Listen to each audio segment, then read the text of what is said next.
반갑습니다. 말씀과 함께 하루를 시작하는 주님의 백성들을 예수님의 이름으로 축복합니다. 2025년 7월 2일 수요일 오늘 주신 말씀은 요한계시록 1장 9절에서 20절까지입니다. 예수 안에서 여러분의 형제요, 예수 안에서 환난과 그 나라와 인내에 여러분과 더불어 참여한 사람인 나 요한은 하나님의 말씀과 예수에 대한 증언 때문에 반모라는 섬에 갇혀 있게 되었습니다. 주님의 날에 내가 성령에 사로잡혀 내 뒤에서 나팔 소리처럼 울리는 큰 음성을 들었습니다. 그 음성은 이렇게 말하였습니다. 내가 보는 것을 책에 기록하여 일곱 교회 곧 에베소와 서머나와 버가모와 두아디라와 사데와 빌라델비아와 라오디게아의 교회로 보내라. 그래서 나는 내게 들려오는 그 음성을 알아보려고 돌아섰습니다. 돌아서서 보니 일곱 금 촛대가 있는데 그 촛대 한가운데 인자와 같은 분이 계셨습니다. 그는 발에 끌리는 긴 옷을 입고 가슴에는 금띠를 띠고 계셨습니다. 머리와 머리털은 흰 양털과 같이 또 눈과 같이 희고 눈은 불꽃과 같고 발은 풀무불에 달구어낸 노새와 같고 음성은 큰 물소리와 같았습니다. 또 오른손에는 일곱 별을 쥐고 입에서는 날카로운 양날 칼이 나오고 얼굴은 해가 강렬하게 비치는 것과 같았습니다. 그를 뵐 때에 내가 그의 발 앞에 엎어져서 죽은 사람과 같이 되니 그가 내게 오른손을 얹고 말씀하셨습니다. 두려워하지 말아라. 나는 처음이며 마지막이요 살아있는 자다. 나는 한 번은 죽었으나 봐라 영원 무궁하도록 살아있어도 사망과 지옥의 열쇠를 가지고 있다. 그러므로 너는 내가 본 것과 지금의 일들과 이 다음에 일어날 일들을 기록하여라. 내가 본 내 오른손의 일곱 별과 일곱 금 촛대의 비밀은 이러하다. 일곱 별은 일곱 교회의 심부름꾼이요 일곱 촛대는 일곱 교회다. 아멘. 요한계시록 두 번째 시간입니다. 어제 처음 요한계시록을 시작하면서 이런 말씀을 드렸어요.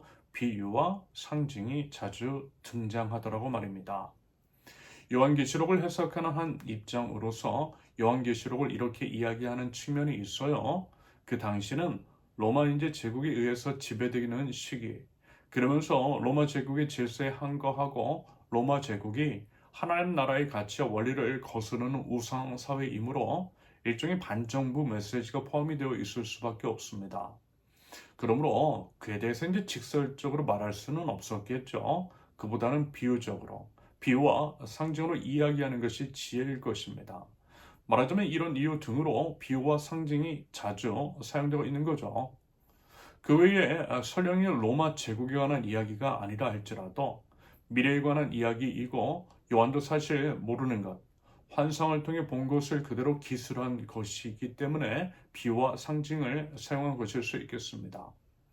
그러면서 중요한 것, 우리가 지금 요한계시록을 마주하면서 살펴봐야 할 것은 이것입니다. 지금 나에게, 지금 우리 공동체에 하나님께서 하시는 말씀이 무엇이며 그 말씀을 어떻게 지켜 행할 것인지에 대한 치열한 고민 및 구체적인 실천이 있어야 한다라는 거죠. 반복해서 말씀을 드리지만 비유와 상징에 대해서 그것의 해석에 대해서 심각하게 다툴 필요가 없다라는 것입니다.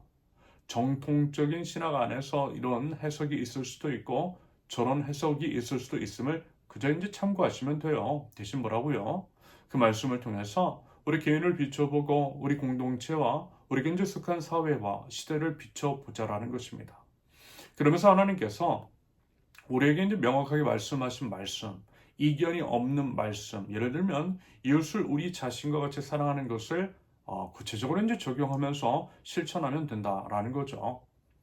그것이 재림의 주님을 기다리는 자의 마땅한 자세요. 그러할 때에 심판의 주로 다시 오실 예수님을 두려워하기보다는 기쁨과 감격으로 맞이할 수 있게 될 것입니다. 요한은요 이야기예요. 먼저 이제 본문 9절의 이제 기록처럼 예수님 때문에 하나님 나라 복음 때문에 반모라고 하는 섬에 갇혀 있다라고, 다시 말해서 수감되어 있다라고 이야기를 합니다. 참고로 반모섬은요 로마 제국 당시에 유배지로 이용되었던 효용 가치가 별로 없는 섬이었다라고 합니다. 그러면서 여러분, 예수님을 믿는다라고 하는 것, 하나님 나라 복음을 전한다라고 하는 것이 늘 좋은 것만은 아니라는 것을 아시죠? 요한처럼 여러분 핍박받을 수 있어요. 수감될 수 있어요.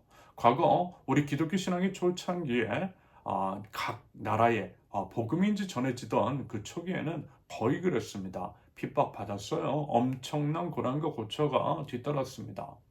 그런 면에서 볼 때 어떻습니까? 지금 한국 사회 안에서 신앙생활을 하는 것 너무 편하죠, 솔직히. 아직까지도 물론 이제 교세가 많이 기울어지긴 했지만 아직까지도요 여전히 한국 사회 안에서 힘을 과시하고 있는 개신교입니다. 하지만 절대 권력은 절대 부패한다라고 하는 말이 있습니다. 물론 개신교가 절대 권력을 가진 것은 아니지만 가진 것은 분명히 많은 것 같고요. 그래서 이제 부패하고 타락한 면이 있다라고 판단합니다.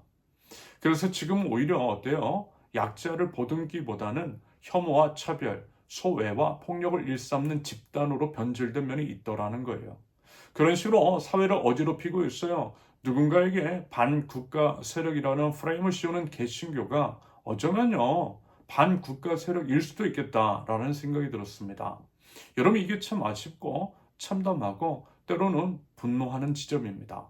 여러분 제발요 우리 신앙이 무엇인지 신앙의 본질이 무엇인지 우리가 믿고 따르는 예수님이 어떤 분이시며 어떠한 삶을 우리 예수님께서 살아내셨는지를 제대로 알고 우리의 삶을 성찰해 보실 수 있기를 바랍니다. 그러기 위한 좋은 계기가 말하자면 요한계시록 나눔일 수 있겠습니다.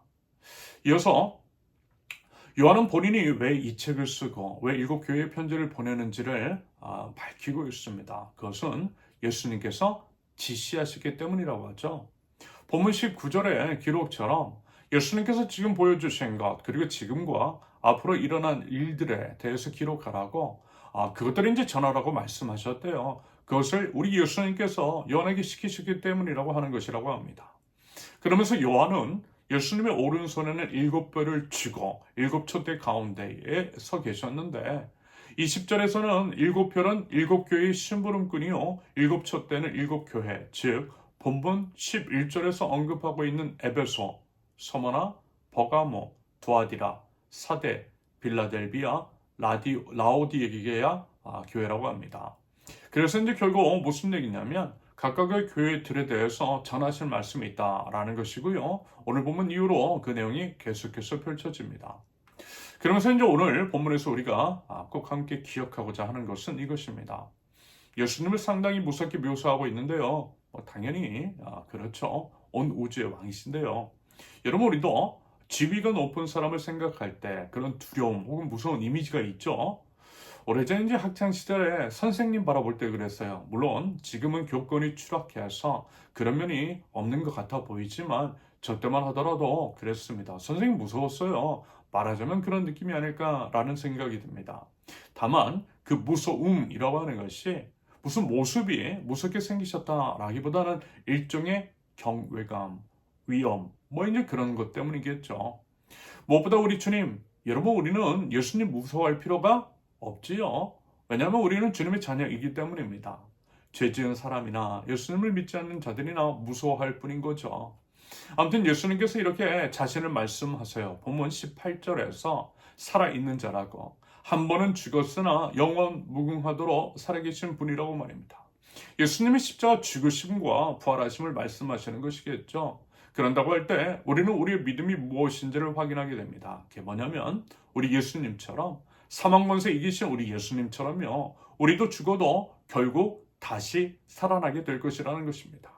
부활의 소망이 우리 안에 있다라는 거예요. 우리는 우리 예수님과 영원한 하나님 나라에서 살아갈 것입니다. 이것이 우리의 믿음입니다. 그런다고 할 때 여러분, 우리는 어떻게 살아가야겠습니까? 당연히 영원한 하나님의 나라를 믿고 바라는 자들로서 영원을 선택하는 것이 맞는 것이겠죠. 영원한 하나님의 나라, 하나님 나라의 가치와 원래 있다는 삶의 선택이 있어야 한다라는 것입니다. 그것이 바로 영원을 믿는 영원한 하나님 나라 백성이 마땅한 태도일 것입니다. 그렇다면 여러분 어떻습니까? 우리 삶, 우리 선택은 과연 그러한지 영원을 선택하고 계십니까? 부디어 영원을 선택하심으로써 영원한 하나님 나라를 준비할 줄 아는 지혜로운 하나님 나라 백성들 모두 되실 수 있기를 예수님의 이름으로 축원합니다. 함께 기도합니다.